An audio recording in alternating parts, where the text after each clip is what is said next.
Hi, this is Yagya Chabra. Today we're gonna start lesson 11 of the CS executive module. Resource mobilization in the international capital market means Indian company can raise funds from the international security market by way of issue shares or debenture or bonds. Learning object. With the advent of globalization in the securities market, the walls of the domestic capital markets get eroded, facilitating the companies to tap a foreign source of capital that demanded lower rate of returns. इसका मतलब है जब से globalisation आया इन 1992 में जो separate Indian market था और सेपरेट इंटरनेशनल मार्केट था वो मिक्स हो गया है। तो अब इंडियन कंपनी रेस फंड कर सकती है फ्रॉम फॉरेन कंट्री से easily by way of issue shares or debenture or any other security, as well as vice versa. Foreign companies are also eligible to raise funds from the Indian capital markets. Introduction. Increased globalization and investor appetite for diversification offer a unique opportunity to companies to looking at to tap a new investor base awareness or raise capital. मतलब जब से globalisation बढ़ा है investor चाहता है कि मैं एक जगह इन्वेस्ट ना करूं, मैं बहुत जगह इन्वेस्ट करूं, मतलब डाइवर्सिफिकेशन करूं। तो इससे इंडियन कंपनीज अट्रैक्ट कर सकती है फॉरेन इन्वेस्टर्स को कि आप मेरे इधर इन्वेस्ट कीजिए। Indian companies are allowed to raise equity capital in the international market through the issue of GDR, ADR, FCCB and FCEB। इसको अपन इन सबको पढ़ेंगे बाद में। Regulatory framework in India. Issue of ADR, GDR, FCCB and FCEB are regulated by the following regulations in India. The Foreign Currency Convertible Bonds means FCCB and Ordinary Shares through Depository Receipt Mechanism Scheme 1993. Foreign Currency Exchangeable Bond Scheme 2008. Notification Circular issued by the Ministry of Finance MOF Government of India. Consolidated FDI Policy. RBI Regulation Circular, Companies Act rules thereunder and listing agreement. There are 7 regulations which governing the FCCB, FCCB and GDR and ADR. Euro issue. Euro issue means modes of raising fund by an Indian company outside India in foreign currency. There are different modes of Euro issue which is as all follows. जब अपन बोल रहे थे Indian company foreign country से raise capital करेगा तो there are different modes कैसे वो raise कर सकता है फॉरेन कंट्री से कैपिटल। पहला by way of depository receipt और by way of foreign currency convertible bonds और FCCEB। फर्स्ट अपन पढ़ रहे हैं depository receipt. Depository receipt is divided into 2 parts. First, American depository receipt और global depository receipt. American depositories में existing shares हो सकते हैं और issue of fresh shares हो सकते हैं और global depository receipt में हो सकते हैं from Euro market और from US market. पहले अपन इसका मैकेनिज्म देखते हैं।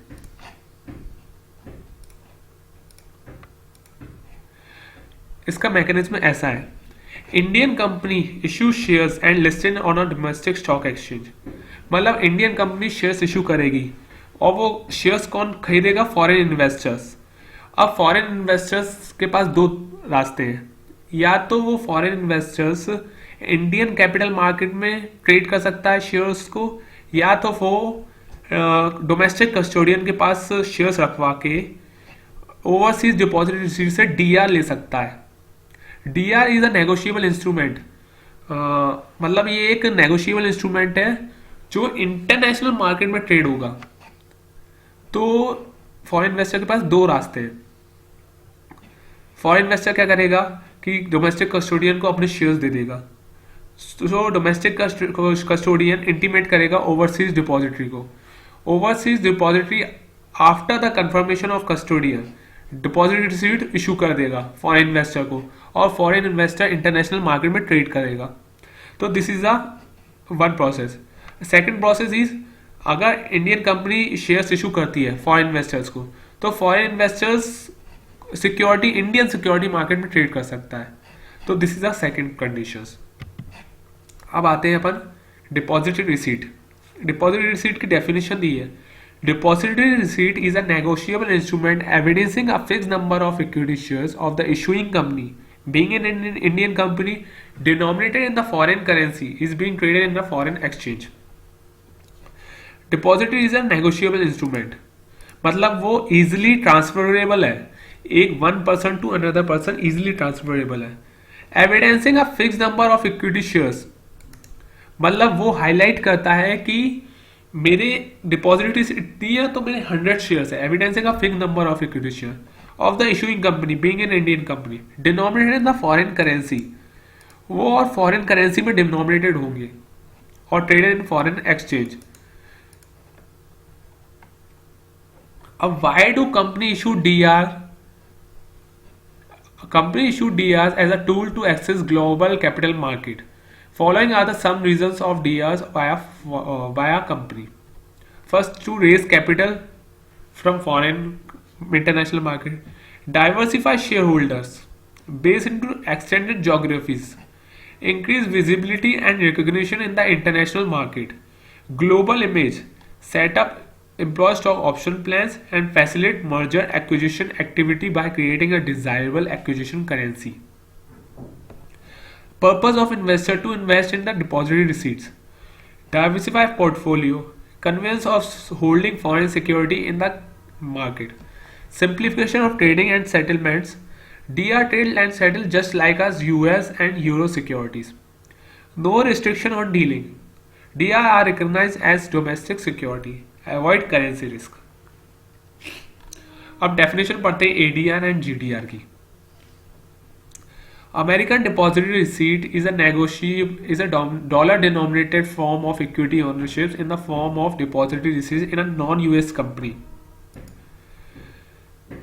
American Depositories dollar-denominated है, मतलब उसका जो डिनोमिनेशन है वो डॉलर में है, not an rupees. Form of equity ownership, जो डिपॉजिटरी रिसीट है वो क्या डिनोमिनेट करेगा? इक्विटी की ओनरशिप है in a form of depository receipt in a non-US company.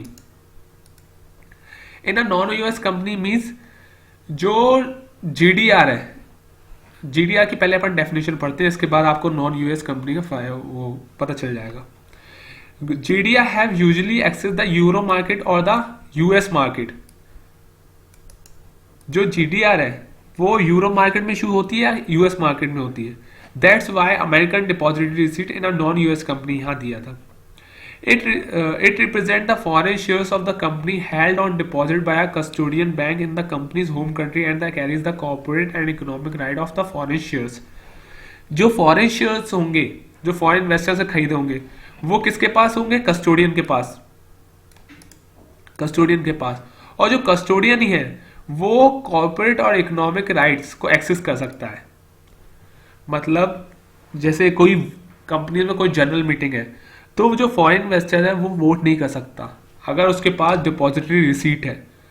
जब तक वो वोट नहीं कर सकता तब तक जब डिपॉजिटरी रिसीट को सरेंडर ना कर दे और वो शेयर्स ले ना ले तो वो तब तक जो अपनी इकोनॉमिक राइट्स होंगी जो इक्विटी के साथ मिली है वो एक्सेस नहीं कर सकता. अब GDR have usually access to the euro market and the US market. मतलब GDR यूरोपियन मार्केट में इशू हो सकता है या यूएस मार्केट में इशू हो सकता है. अगर वो यूएस मार्केट में इशू हो रहा है तो वो यूएस एक्सचेंज पे लिस्टेड होगा और comply with SEC requirement with the European portions are to be complied with the euro directives. अगर वो यूएस में इशू होता है तो वो इसे यूएस एक्सचेंज में लिस्टेड होना पड़ेगा और सिक्योरिटी एक्सचेंज कमीशन जो SEC का है जो यूएस मार्केट का है उससे कंप्लाई करना पड़ेगा और यूरोपियन पोर्शन को EU डायरेक्टिव से कंप्लाई करना पड़ेगा. अब JDR और ADR में एक डिफरेंस दिया है. ADR are the US dollar denominated and traded in the US and GDR are traded in various place such as New York stock exchange and London stock exchange. Process involve in the issue of DERs. यहाँ पर इसने process दी है वो भी एक बार discuss करते हैं. Issuing company Indian company है. Issue rupee denominated equity share to the domestic custodian. Yes, domestic custodians retain rupee denominated shares and instruct overseas depository to issue DRs. Overseas depository issue DRs to foreign investors. Foreign investors लेगा and shares being traded in the overseas market in the depository receipt. Issue of ADR and GDR.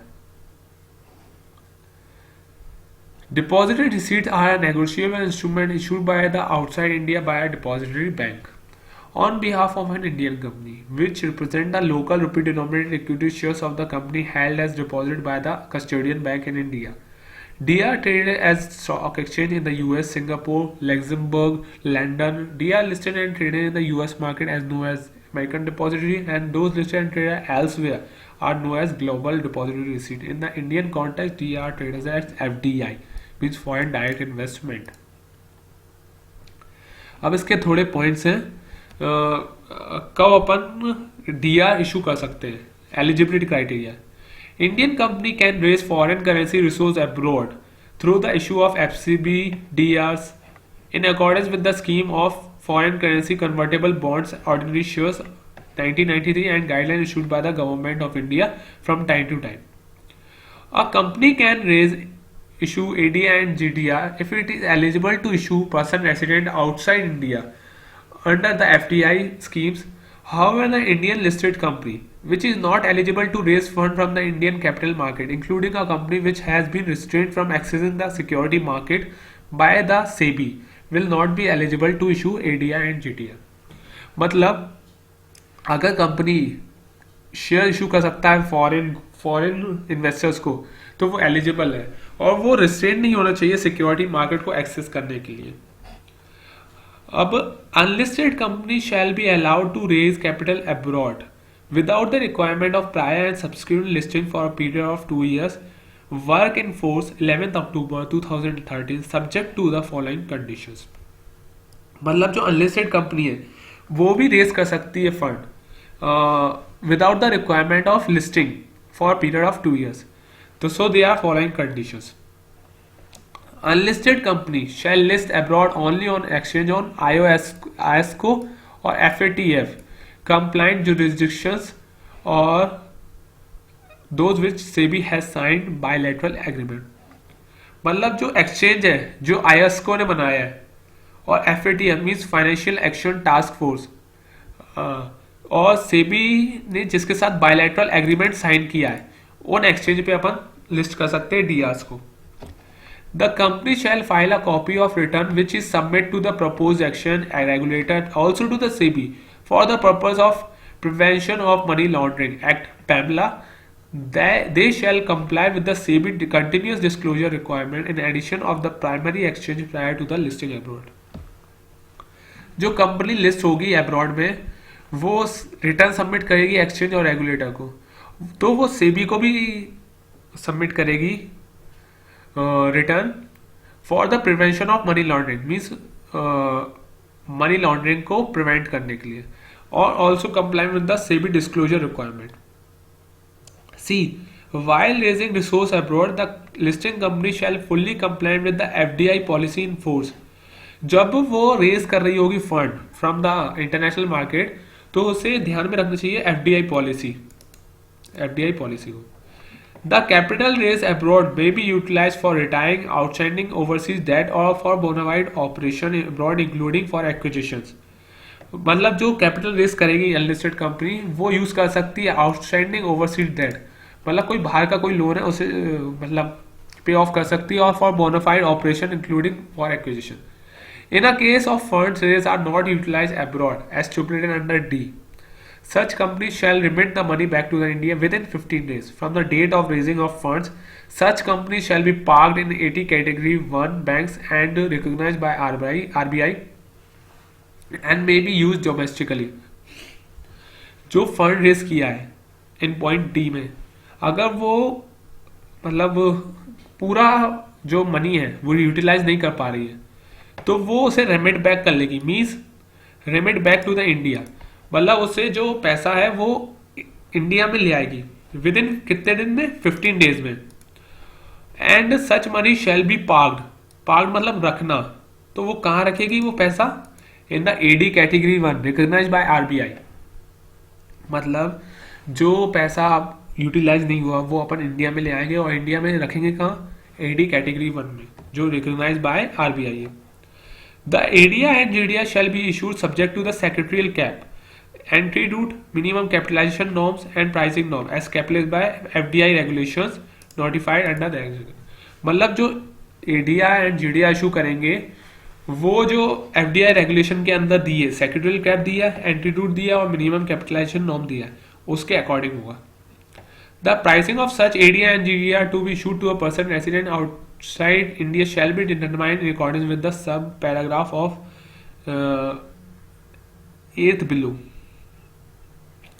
The number of underlying equity share offered for issuance of ADR and GDR to be kept within the local custodian shall be determined upfront, and ratio of ADR GDR to equity ratio shall be decided upfront based on applicable FDI policy norms of equity shares of unlisted company. मतलब जो उसका upfront ratio होगा वो according to the FDI policy में पता चलेगा. The enlisted company shall comply with the instruction on downstream investment as notified from time to time. जो downstream investment होगा वो नोटिफाइड करेगा by time to time. The criteria for eligibility of unlisted company raising fund through ADR and GDR shall be prescribe. जो eligibility criteria होगा unlisted company का वो government prescribe करेगा from time to time.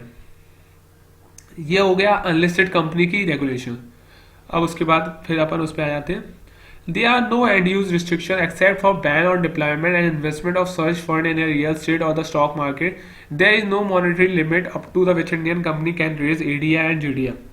मतलब जो अपन raise करेंगे foreign fund उसको कहीं भी यूज कर सकते हैं एक्सेप्ट डिप्लॉयमेंट और investment in such fund in real estate और the stock market.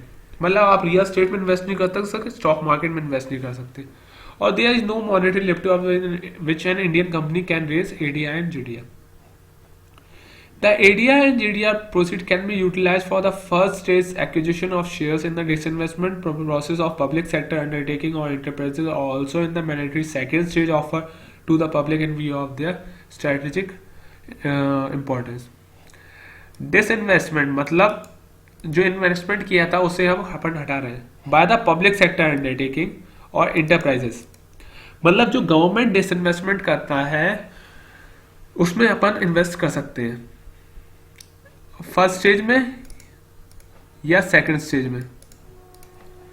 Voting rights on issue shares under the scheme shall be as per the provision of the Companies Act, and in manner in which the restrictions on voting rights imposed on ADR and GDR issue shall be consistent with the company law provisions. Voting right in a case of banking company will continue to be the provision of the Banking Regulations Act and the instruction received by the RBI from time to time as applicable to all shareholder exercise voting rights. मतलब जो voting right होंगे अगर वो banking company होगी तो banking regulations act के according होंगे, या अगर कंपनी अंडर रजिस्टर्ड है तो कंपनीज एक्ट 2013 के हिसाब से. Erstwhile OCBs which are not eligible to invest in India and entities prohibited by buy or sell or deal in the security shall not be eligible to subscribe ADR and GDR issued by the Indian company. जो OCBs होते हैं वो eligible नहीं है subscribe करने के लिए ADR और GDR.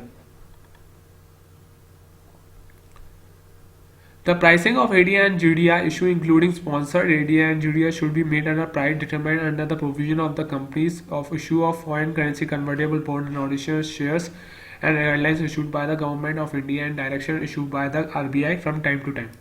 जो प्राइसिंग होगी वो जो FCCB और ऑर्डिनरी शेयर स्कीम है 1993 अकॉर्डिंग टू उससे डिसाइड होगी.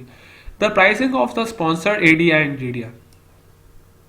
Sponsored ADR and GDR, what is the means of sponsored ADR and GDR? इसकी अपन डेफिनेशन पढ़ लेते हैं. N Indian company can also sponsor an issue of ADR and GDR. Under this mechanism, the company offers its resident shareholder a choice to submit their share back to the company, so that on the basis of such share ADR and GDR can be issued abroad. मतलब यहाँ पर company existing shares को offer देती है कि आप अपने shares मुझे दे दीजिए और उन शेयर्स के बिहाफ पे ADR GDR इशू करते हैं. The proceeds of the ADR and GDR can be remitted back to India and distributed among the resident investors who are offered their rupee denominated share for conversion. जो ADI and GDR से पैसा आएगा उसे India में remit करके जो resident investors है जिनने ऑफर्ड किए थे शेयर्स उन्हें बांट देंगे। The proceed can be kept in resident foreign currency domestic account.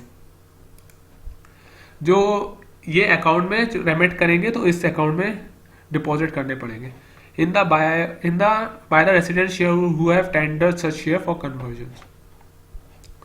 The pricing of the sponsored ADR GDR would be determined under the provision of the scheme of FCCB and Ordinance Shares Scheme 1993 and guideline। जो sponsored shares होंगे उनकी भी pricing according to the FCCB determine की होगी।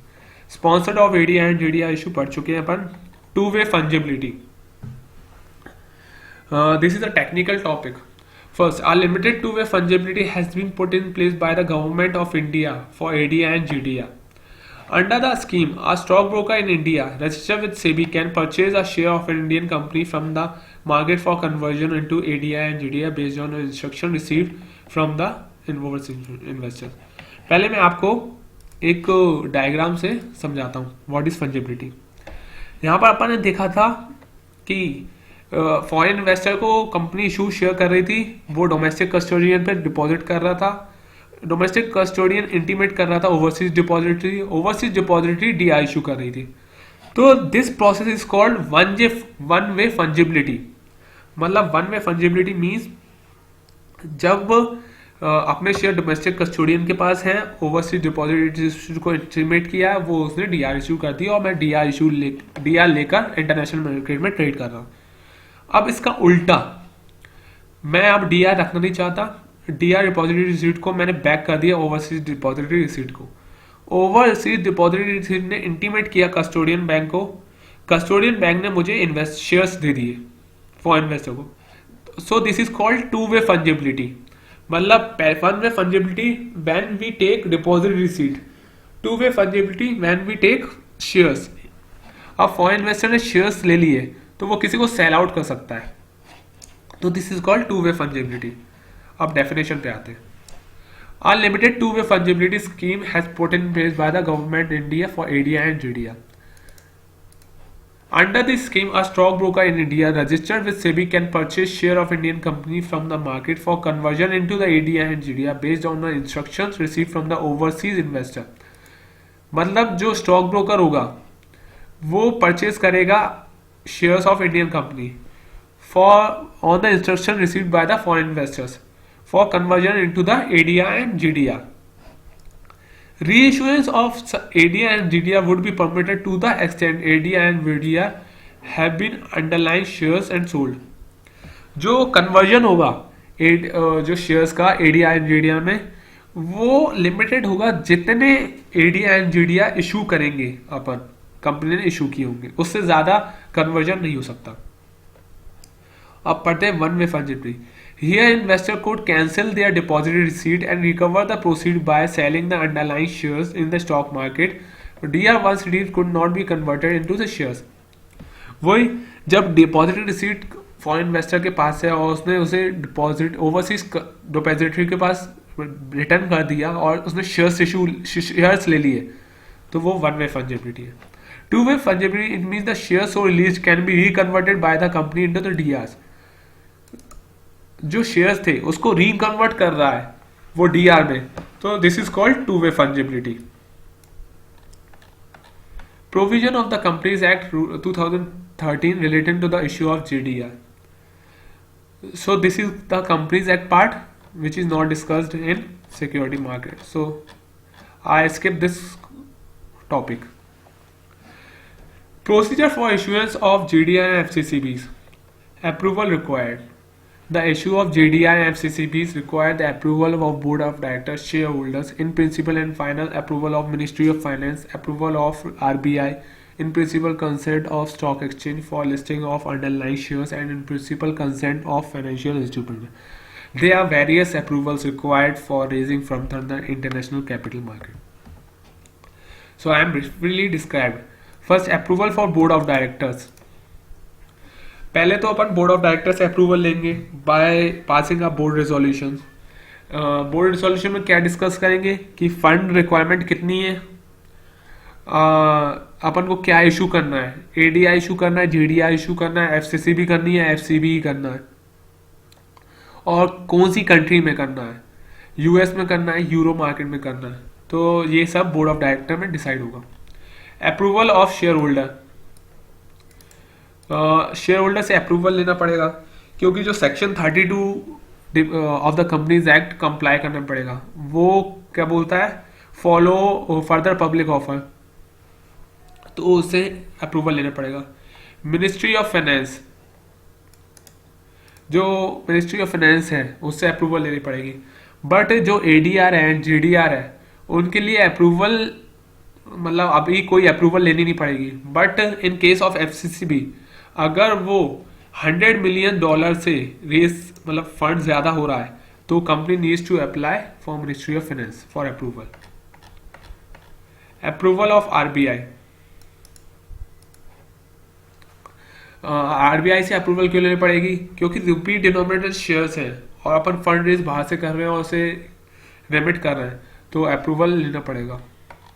In principle consent of stock exchange for the underlying shares, जो shares होंगे जिनके behalf पे डीआर इशू होंगे वो डोमेस्टिक स्टॉक एक्सचेंज पे लिस्टेड होंगे, तो इन प्रिंसिपल अप्रूवल लेना पड़ेगा for stock exchange. In principle consent of FI, इसको पढ़ लेते। When term loan has been obtained from the company from the FI and the agreement relating to the loan containing a stipulation that the consent of the FI has to be obtained, the company must obtain in principle consent on the board terms of the proposed issue. अगर उसने loan लिया है financial institution से तो वो financial institution से भी approval लेगा कि मैं फंड रेज कर सकता हूँ कि नहीं। अब there are lot of intermediary included in the process. First lead manager, first is lead manager. Lead manager क्या करेगा, structuring of the euro issue, structure करेगा euro issue, proper marketing करेगा lead manager, और terms and condition decide करेगा for मतलब euro issue की AD और GDR का। और co lead manager जो कंसल्ट करे, consult with the lead manager, तो वो होगा को lead manager. Overseas depository bank, overseas depository bank क्या होगा, जो फॉरेन कंपनी में स्टैब्लिश्ड है, फॉरेन कंट्री में स्टैब्लिश्ड है और वो डीआर इशू करती है, वो होगा ओवरसीज। डोमेस्टिक कस्टोडियन बैंक क्या होगा, जो शेयर्स अपने पास रखेगा और इंटीमेट करेगा डिपॉजिटरी को, जो कोऑर्डिनेट विद डिपॉजिटरी करेगा, वो होगा overseas custodian bank. Listing agent, इसको पढ़ते हैं। One of the condition of the euro issue that it should be listed on one or more overseas stock exchange. The appointment of listing agent is necessary to coordinate with the issuing company for listing the security on overseas stock exchange. जो depository receipt issue करेंगे वो listed होंगे overseas, तो list कौन करवाएगा, so this is called listing agent. Legal adviser, legal adviser क्या होंगे, जो ऑफर डॉक्यूमेंट में प्रिपेयर करेंगे और जो लाइजनिंग करेंगे वेरियस अथॉरिटी और अप्रूवल लेंगे, तो this is called legal adviser. Printer, printer को पढ़ लेते हैं। The issuer company should appoint printer for international appropriate printing official offer circular. जो ऑफरिंग सर्कुलर होगा वो ऐसा वैसा कोई प्रिंटर नहीं होगा, उसे अप्रूव्ड प्रिंटर के थ्रू प्रिंट करवाना पड़ेगा। ऑडिटर, ऑडिटर क्या करेगा, ऑडिटर एक रिपोर्ट बनाएगा जो ऑफर डॉक्यूमेंट के साथ इंक्लूड होगा, और उसके बाद significant difference between gap UK and gap US, और गैप इंडिया और गैप यूएस में सिग्निफिकेंट डिफरेंस कितना गैप आ रहा है। अंडरराइटर, अंडरराइट करेगा विद बैंक और सिंडिकेट मेंबर्स के साथ, तो this is called intermediate. Principal documentation. There are 5 types of agreement which we sign before we issuing DRs or FCCB. Subscription agreement. Subscription agreement provides that the lead manager and other manager agree severally and not jointly with the company, subject to the satisfaction of certain conditions, to subscribe for GDR at the setting offering price set forth. It may provide that the obligation of management are subject to the certain conditions. जो अपन ने lead manager appoint किए ऊपर, उनको severally मतलब अकेले अकेले कुछ portion को जीडीआर को सब्सक्राइब करने पड़ेगा एट द ऑफरिंग प्राइस. तो this is called subscription agreement. Depository agreement. Depository agreement. Depository agreement lay down the detailed arrangement and enter into by the company with the depository. The forms and the terms of deposit receipt, which are represented by the deposit share. It also set forth for the right and duties of the depository in receipt of deposit shares and all other security, cash and other property received subsequently in respect of such deposit shares. जो depository होगा, जो overseas depository होगा, वो issuer company के साथ enter agreement करेगा और agreement क्या बताएगा, टर्म्स एंड कंडीशंस. तो this is called depository agreement. उसके बाद custodian agreement. Custodian agreements work in coordination with the depository and has to observe all obligation imposed on it including those mentioned in the depository agreement. जो custodian होगा वो coordination में किसके साथ करेगा, overseas deposit की, और उसे सारी ऑब्लिगेशन जो मेंशन है डिपॉजिटरी एग्रीमेंट में. Agency. In case of FCC, the company has to agreement with the agency agreement with certain person known as conversion agent. In terms of the agreement, these agents are required to make the principal and interest payment to the holder of FCCB from the funds provided by the company. Agency agreement वो होता है जैसे कोई fund, जैसे company ने dividend issue किया तो agency agreement उसे डिस्ट्रीब्यूट करेगा फॉरेन इन्वेस्टर्स को. So this is called agency agreement. Trust deed. In respect of FCCB, the company enter into the covenant known as trust deed with the trustee for the holder of FCCB, guaranteeing payment of principal and interest amount on such FCCB and to comply with the obligation respect of the FCCB. जो FCCB होगा वो unsecured होगा तो उसके लिए एक trustee appoint करेंगे जो उनका प्रिंसिपल और इंटरेस्ट जो अमाउंट है at the time of maturity वो उन्हें पेमेंट करेगा. Pre issue and post launch additional की actions. There are several key actions before or after the launch which is made by the company. First, constitution as a board or subcommittee. To launch euro issue, the issuing company has to take a large number of decisions in time. These decisions normally fall within the power of board of directors. It is usually difficult to call board meeting frequently and to ensure presence of the adequate board member. This is not very advisable to constitute a subcommittee of the board with delegation full power with regard to the issue, and the delegation of the power to the board and subcommittee should normal including the following. Constitution of board sub committee मतलब जो board of directors होते हैं उन्हें decision लेने पड़ते हैं euro issue के. तो जल्दी लाइक फ्रिक्वेंटली मीटिंग्स अपन हैंडल नहीं कर सकते बोर्ड ऑफ डायरेक्टर्स की, तो एक कमेटी बना देते हैं जो हैंडल करता है यूरो इशू का matter.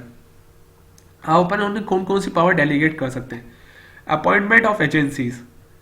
Authority to make application for seeking various approvals. Authority to finalize and execute document and agreement. Decision about timing, size and pricing of the issue. Allotment of shares. There are 5 authority to delegate to the subcommittee. Selection of the syndicate member. The success of the euro issue depend upon the well-planned and coordinated effort of the syndicate member and the company.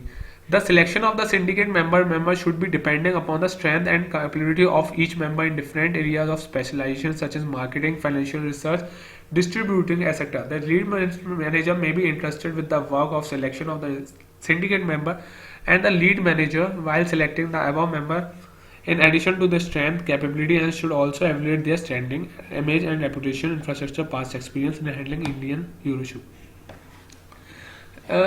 जो lead manager है वो selection करेगा syndicate member और जो syndicate member होगा वो specialisation होगा such as marketing, financial research etcetera. इसमें उसको स्पेशलाइजेशन होगा पड़ेगा मार्केटिंग में, फाइनेंशियल रिसर्च और डिस्ट्रीब्यूशन में. और वो standing, image, reputation, infrastructure, past experience, इनका एक्सपीरियंस होना चाहिए उसे. तो selection of the syndicate member. Constitution of task force for due diligence.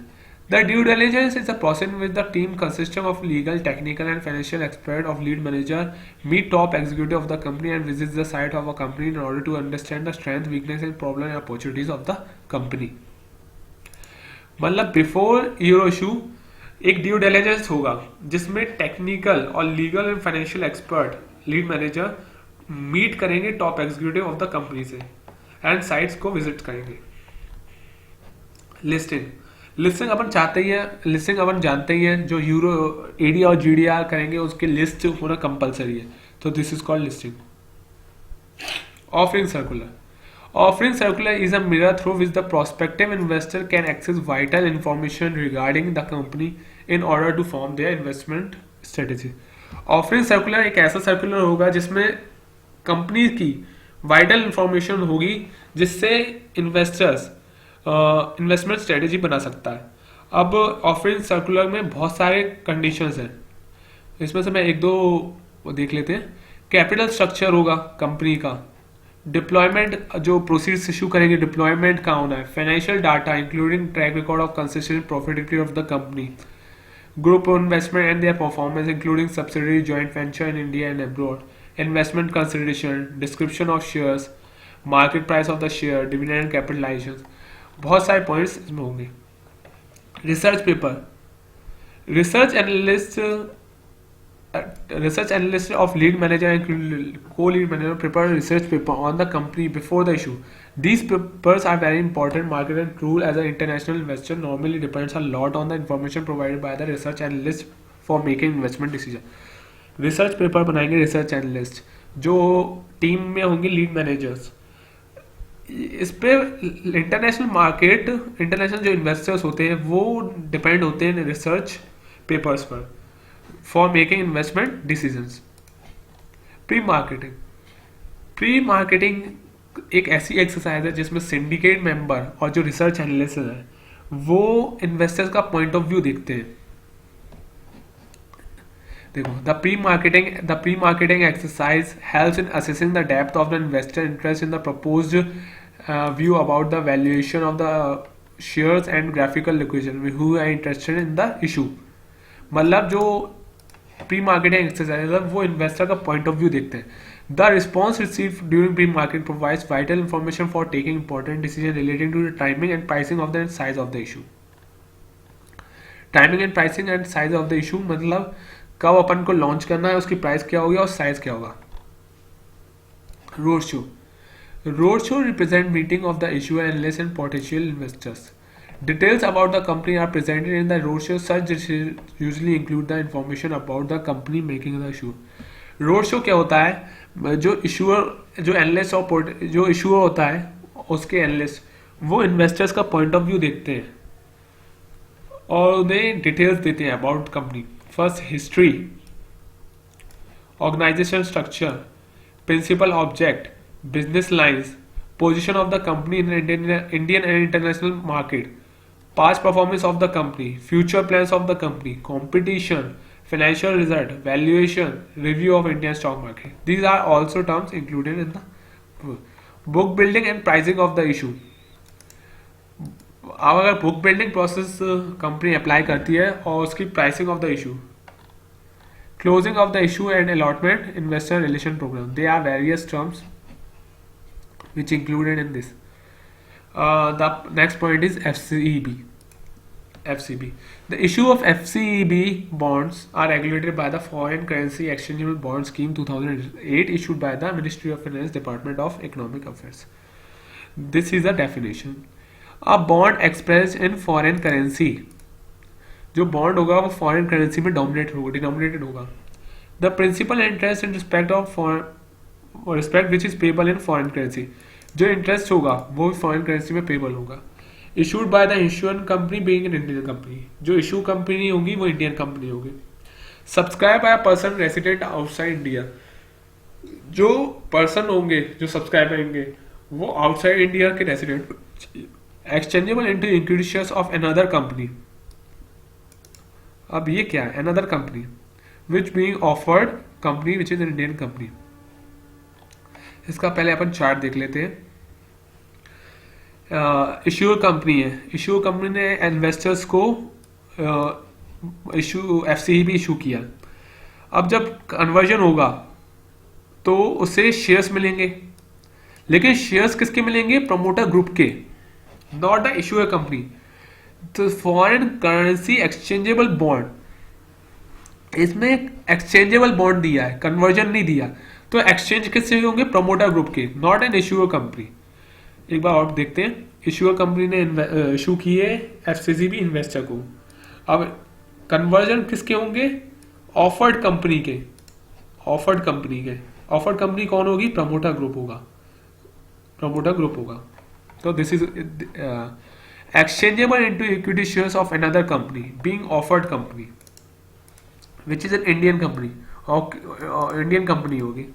Either हो होल और partly on the basis of equity related warrants, या तो वो पूरे कन्वर्ट एक्सचेंज हो सकते हैं या पार्टली हो सकते हैं, जैसा उस वारंट में लिखा हो। अब the एनएफसीसी will involve 3 parties: issuer company, offered company and investors.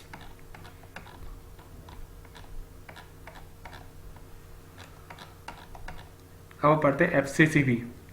The FCCBs are unsecured and carry a fixed rate of interest with an option of conversion into the fixed number of equity shares. जो FCCB होंगे वो convert होंगे fix number of equity shares में। तो so this is a convertible bond and which we discussed earlier is called exchangeable bonds. Sir difference between this. Benefit क्या होगा issuer company को? जो coupon rate being hybrid instrument, hybrid मतलब bond भी है और वो कन्वर्ट होके शेयर्स भी बनता है, तो this is called hybrid instrument means the characteristics of two securities in one instrument, this is called hybrid instruments. The coupon rate of FCC particular lower than pure debt instrument, they are by reducing debt financing cost. This hybrid instrument है तो इसका जो coupon rate होगा, जो interest rate होगा वो lower होगा, तो reducing debt financing cost. It save the risk of immediate equity dilution of public shares. जो एकदम से जो इक्विटी शेयर्स के डायल्यूशन होता है वो सेव्स करेगा। Unlike that FCCB does not require any rating, जो क्रेडिट रेटिंग का अपन को लेना पड़ता था किसी इशू में वो नहीं होगा। It can be raise within a month, और मतलब इजिली रेज हो जाएगा। अब benefit to the investor, both debt and equity मिल रहा है। अब upside investment of in equity and protect the debt, protect the downside investment. अगर इक्विटी में अपन को लॉस हो तो डेट प्रोटेक्ट कर सकता है। फिक्स कूपन रेट होगा डेट में। यील्ड टू मैच्योरिटी, जो लोअर कूपन रेट होगा उससे टैक्स लायबिलिटी भी रिड्यूस हो जाएगी। So this is it for the for resource mobilization. Thank you for watching.